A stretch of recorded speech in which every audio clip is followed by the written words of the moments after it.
Shauri wangu wa leo ni huo, kwamba ni muhimu sana kwa ajili ya kuilinda nchi mambo mawili. Wakuu wa vyombo vyetu vya usalama wote wateule wa rais wateuliwe na rais, lakini wakitaka kuondolewa madarakani, sababu za kuondolewa madarakani zipelekwe kwenye kamati ya bunge ya ulinzi na mambo ya nchi za nje, tuone huyu ndugu yetu anaondolewa madarakani kwa sababu amezuia ziwa Nyasa lisiuzwe. Huyu akae madarakani. Itatusaidia wakuu wa vyombo na vyombo vyetu wanapofuatilia jambo la maslahi ya nchi, alafu kuna mkono wa mwanasiasa, wakatae. Hii itatusaidia sana. Jambo la pili, maslahi ya vijana wetu wa majeshi. Na nimetoa ufumbuzi kwamba kwa sababu Sungura ni mdogo na mapato ni madogo, ni muhimu sasa kama nchi Jeshi la Wananchi liwe na makampuni ya umeme, makampuni ya kujenga mabwawa. Hii inapotokea makampuni ya ujenzi inapewa jeshi. Kipewa jeshi, itafanya jeshi. Wanajeshi watapata pesa. Ile raha ya kuifia nchi yao wataiona. Idara ya jeshi la polisi iwe na makampuni ya ujenzi. Inatoka kujenga barabara, kujenga bwawa, wanapewa jeshi la polisi. Mapolisi watakuwa na pesa ya kutosha. Wao comfortable. Hawataomba hela mtaani. Hiyo vile jeshi la magereza liwe na makampuni ndani. Ndivyo Mchina anafanya hivyo. Kila kampuni ya Kichina unayoiona hapa Tanzania, kampuni nyingi za Kichina ni sehemu ya serikali. Kwa hiyo pesa itabaki ndani ya nchi, halafu na wananchi wenyewe walio ndani mle watakuwa waajiriwa kwenye makampuni hayo. Mzunguko wa pesa utaongeza katika nchi, majeshi yatakuwa imara, tutalinda nchi yetu. Na washukuruni sana. Hayo nimetaka niyaongee kwa sababu vyombo haviwezi kujiongelea vyenyewe. Hata wakuu wa vyombo mliopo mimi siwafahamu sana, lakini nyinyi mnaweza kuona huyu Gwajima kwani kaongea hivyo. Mtakuja kuyaelewa mambo nayo sema mkiwa mko kwenye nafasi zenu. Walikuwepo kama wenyewe wakaondoka. Mtasema wewe kwani unamuongelea mheshimiwa rais? Naongea rais kama taasisi. Siongei rais kama mwenyekiti wangu wa Chama cha Mapinduzi Mama Samia Suluhu Hassan. Mimi nataka niishie hapo. Jambo kuu sana, Tanzania ni yetu sote na ni Tanzania kwanza, mengine yote yanafuata. Asanteni kwa kunisikiliza. Asante sana. Asante sana. Nadhani kwa leo taishia hapo, na tutakuwa na maswali yote ya kuuliza kwa mwongeaji. Nashukuru sana kwa kuja. Asante sana. Pengine kuna watu wata-comment kule. Kuna mtu akikomenti mjanja nitarudi tena. Hili jambo hili mimi nimelivalia njuga mpaka watu waache kutekwa. Nitarudi tena. Na nikirudi sasa safari hii itakuwa sio kama hii mara ya kwanza. Asanteni sana na washukuruni sana. Asante sana. Asante sana. Tunaweza kuuliza maswali. Nataka hoja yangu hii kwanza iende. Nisingependa hoja za maswali zitawale hoja yangu. Maswali yetu yanatokana na mnachokisema. Tafadhali sana. Sisi ni waandishi wa habari, ndio tutarudi yetu kutoka huko. Sawa, karibu maswali mawili matatu. Mimi na maswali matatu. Karibu.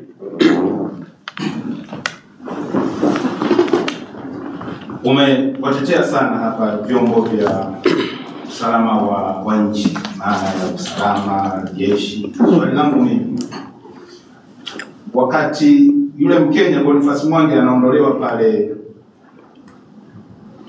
Hayati na Serena na mpaka anapelekwa Police Central, mimi nilikuwepo na nilifuatilia swala hili. Sasa leo ukisema kuamini kama polisi wanaweza kufanya jambo hili au usalama au idara yote ile, mtu atauliza, hawa wamekuja na uniform, wamejitambulisha, wamemchukua huyo mtu, wamekwenda wamefanya walioyafanya na wamempeleka kituo cha polisi, na mpaka ikaandikwa wanasheria wakaenda mahakamani kabla hata kesi haijasikilizwa akawa wamepatikana. Kwa nini unapata kigugumizi cha kunyoshia kidole vyombo vya usalama ambavyo kila mtu, hata mimi mwandishi wa habari, nafahamu huyu mtu alichukuliwa na polisi? Ningejibu hilo alafu ende la pili. Kwanza nikuulize swali. Je, unaona wewe ni jambo la kawaida kwenda kwenye nyumba ya mtu ukajitambulisha, mimi bwana ni Athumani, nakuja kumchukua baba wa nyumba, na wakakuona huyu ni Athumani, ukaenda na baba wa nyumba, halafu baba wa nyumba akaokotwa kesho amekufa, mtu aliyefanya kitendo hicho unaona ni wa kawaida? Sio wa kawaida, kwa sababu si umeonwa, wamekuona watu. Unanielewa? Watu wamekuona. Ndio mimi nasema kwamba sioni idara ya polisi yenye kufanya hivyo, na kama inafanya hivyo ndio maana nimekuambia sasa kwamba kunaweza kuwa na kikundi fulani kinachofanya hivyo, halafu wa polisi unakiona lakini kuna mtu mzito mbele. Umenielewa maana yangu? Mimi yani we si kitu cha kawaida ukajitamsha, mimi ni bwana Athumani, namtaka baba wa nyumba hii Mwaigomole, ukaondoka naye.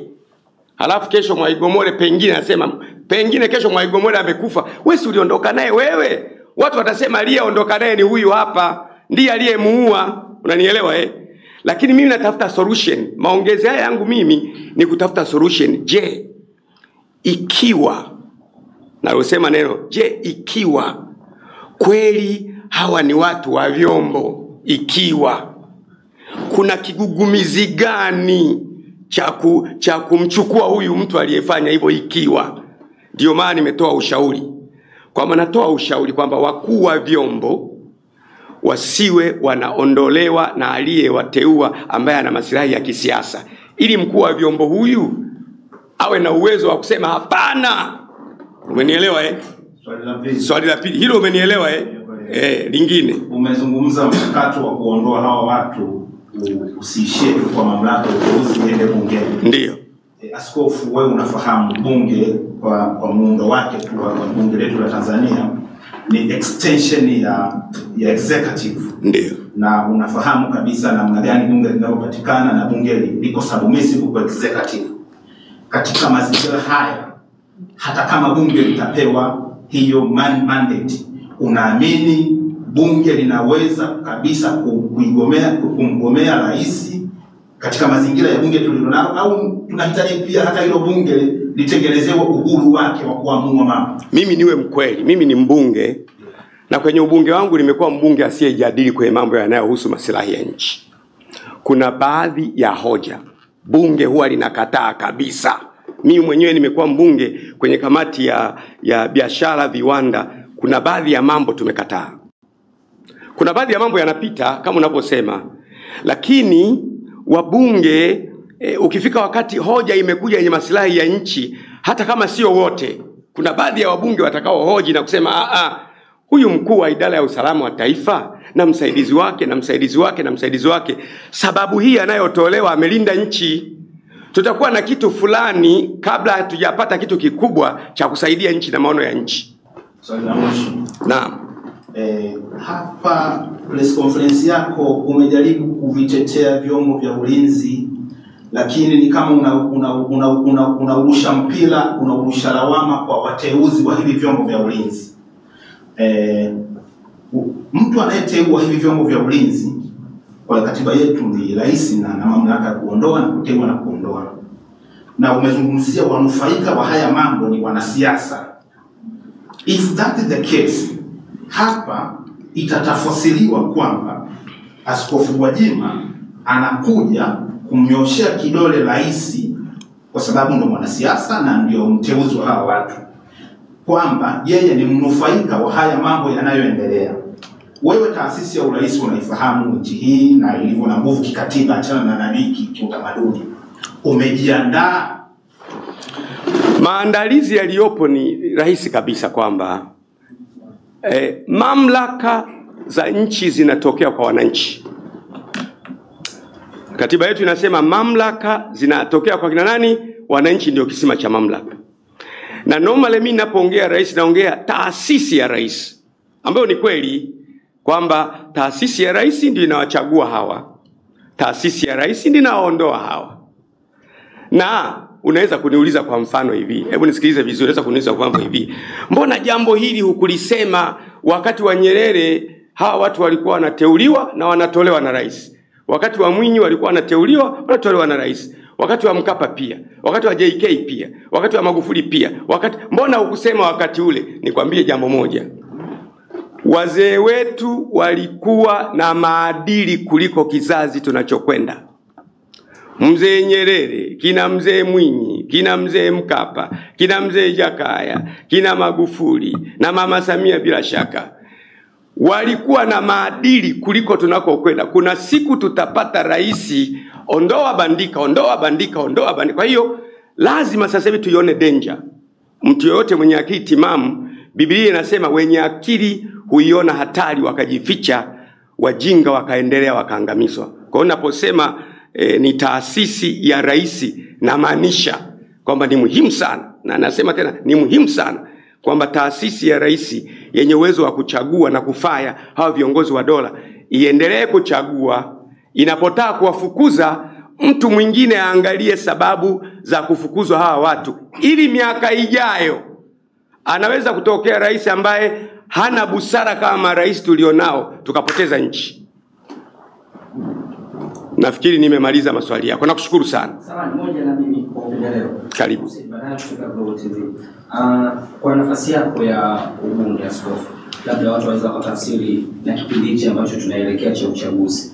Je, unaweza ukawaeleza labda wananchi au wapiga kura wako kama kuna harakati hizo hichi unachozungumza kina uhusiano wote na harakati zako? Kama nilivyosema, leo mimi ni mbunge na ni mneki wa Chama cha Mapinduzi na ni askofu na ni Mtanzania.